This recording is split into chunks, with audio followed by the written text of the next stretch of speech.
Siguiendo con el merecidísimo homenaje que debemos rendirle a las máquinas de escribir, no podemos olvidarnos de dos acompañantes fundamentales que tenían la máquina de escribir y tenía el proceso de escribir a máquina. Uno de ellos, y creo que el más importante, es el bien amado Tipex. ¿Se acuerdan del Tipex?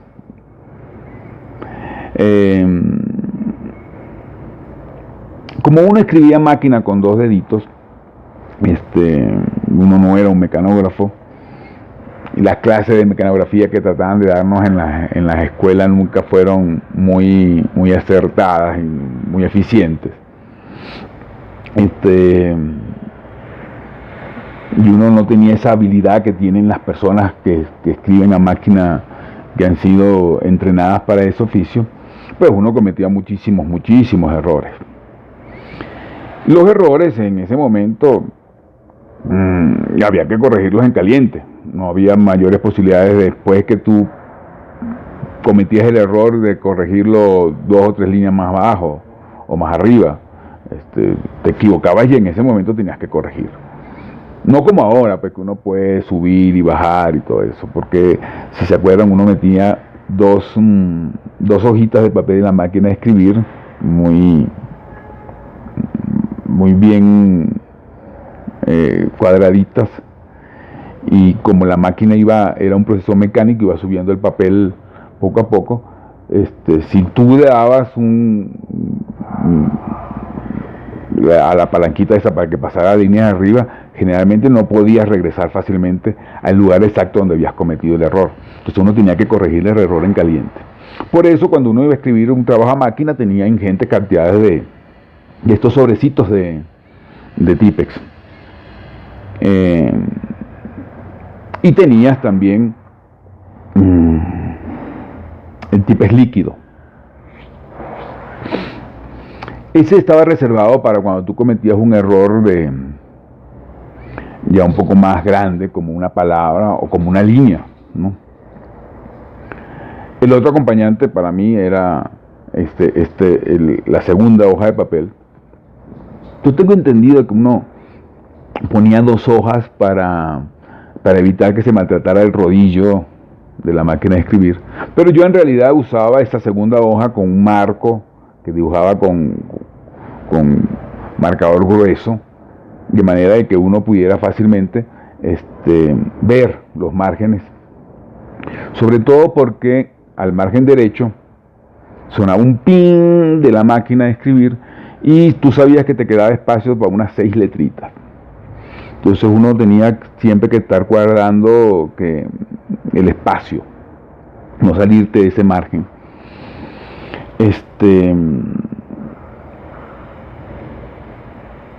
Era un proceso muy laborioso, muy laborioso escribir a máquina, y a la larga muy creativo también, ¿no? Porque tu cerebro tenía que estar pendiente de 4 o 5 cosas al mismo tiempo.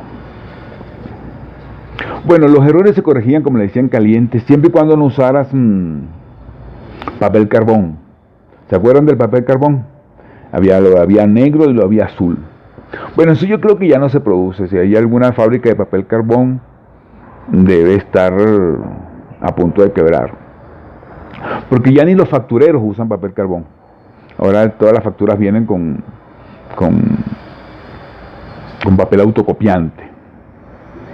De hecho, dentro de poco ni siquiera vamos a usar factura, vamos a usar la facturación electrónica, y eso evita un montón de problemas. Causa otros, pero no, ya no se usa el papel carbón. Bueno, les decía que cuando sonaba ese ping, uno sabía que quedaban unos espacios como para unas 6 letritas. Entonces uno rápidamente calculaba si la palabra que ibas a usar entraba en ese espacio, o si había que usar un guión para separarla justo donde la sílaba terminara, para separarla correctamente, o si había un sinónimo más corto, también eso valía. Eso hacía que uno su mente trabajara mucho, porque tenías que estar pendiente también hasta de los sinónimos. Era bastante creativo el tema esto de escribir a máquina. Pero si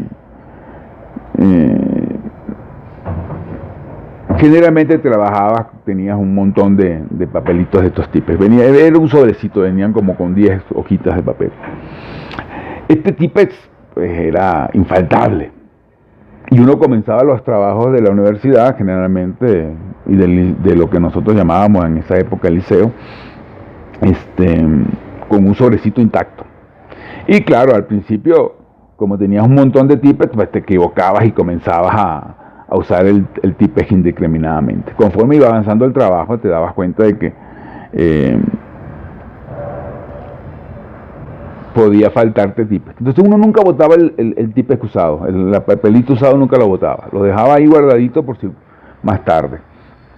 Porque siempre al final del trabajo ya habías acabado con la dotación de Tipex, entonces tenías que buscar el papelito que estuviera menos usado y buscar el espacio chiquitito ahí donde quedara como para corregir una letrita. Era un proceso bien bonito, ¿no? Si el error, por ejemplo, si el error era ya, como les decía, más largo, más grande, era una palabra, entonces usábamos este Tipex que era una brochita, y el cual soplábamos porque había que esperar que se secara. Porque si tú no esperabas que se secara suficientemente y escribías sobre lo que habías puesto la cantidad de Tipex en la hoja de papel, lo que te quedaba era un mezclote horrible ahí que no se entendía ni una palabra y era mejor el error que la corrección. Había otro tipo de error, era un error muy típico, por eso yo usaba mi marco que me señalaba, porque estaba muy inspirado trabajando en la máquina y le daba a la cosa esta, creo que era con la mano derecha en realidad, la palanquita esta siempre estaba del lado derecho. Pero cuando llegabas al final de la página, el error consistía generalmente en que la máquina perdía la sujeción de la hoja, entonces la última línea te quedaba como en una escalerita.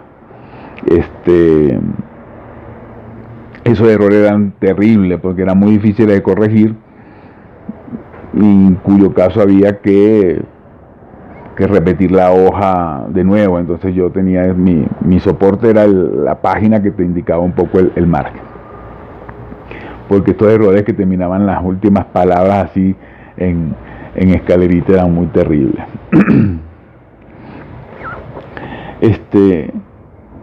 Hace muchos años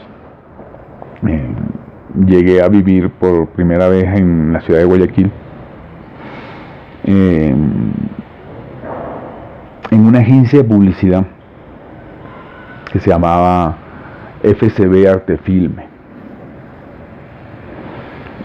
Las computadoras eran escasas en el país en esa época. Bueno, en honor a la verdad no puedo decir que las computadoras eran escasas en el país, digamos que eran escasas en esta oficina donde yo trabajaba.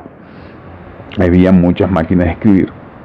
Yo me había llevado una computadora portátil para mis trabajos, pero habían cosas que siempre habían que hacerse a máquina. Habían cosas que definitivamente no se podían hacer en la computadora en esa época. Entonces,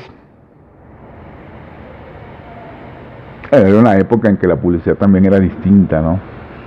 Como las computadoras no eran tan populares en aquella época, y en esta oficina eran menos populares que en el resto del país, los avisos los entregábamos, el boceto del aviso, con X y O's así escritas todas así, como simulando el texto, ¿no? Y el cliente tenía que imaginarse cómo se iba a ver su aviso. Pero igual, como les decía, habían cosas que necesariamente escribían una máquina de escribir, y una de las cosas que me pusieron fue una máquina de escribir. Esta sí, eléctrica, eso sí. Pero claro, cuando me ponen la máquina de escribir, y yo previendo que me podía equivocar en algún momento, le digo a Silday González, que era la secretaria de Óscar Sanoja, que era el gerente general de la agencia, que compartió brevemente, bueno, no brevemente, pero compartió unos buenos años de exilio voluntario acá en el Ecuador conmigo. Somos muy amigos. Entonces, bueno, pero les decía que le digo a Silday, consígame un frasquito de Tipex. Y Silday se queda así como, ¿de qué me está hablando este man, no? Entonces, claro, me di a la tarea de explicarle exactamente qué era lo que yo quería, a qué me refería yo con la palabra Tipex. Silday pacientemente oyó la explicación y a los 5 minutos se apareció en mi oficina con una botellita de lo que aquí se llama liquid paper. Bueno, amigos, y finalmente pedirles que si les gustan las crónicas, si les gusta este canal, compártanlo con sus amigos, mándenle a sus amigos el link del canal para que disfruten las crónicas. Si conocen a alguien que creen que les pueda gustar estas crónicas, compártenselas. Y agradecerle a los que se han suscrito recientemente, muchísimas gracias, de verdad que a uno le ayuda mucho saber que hay gente que le gustan estas crónicas. Gracias, se les quiere mucho.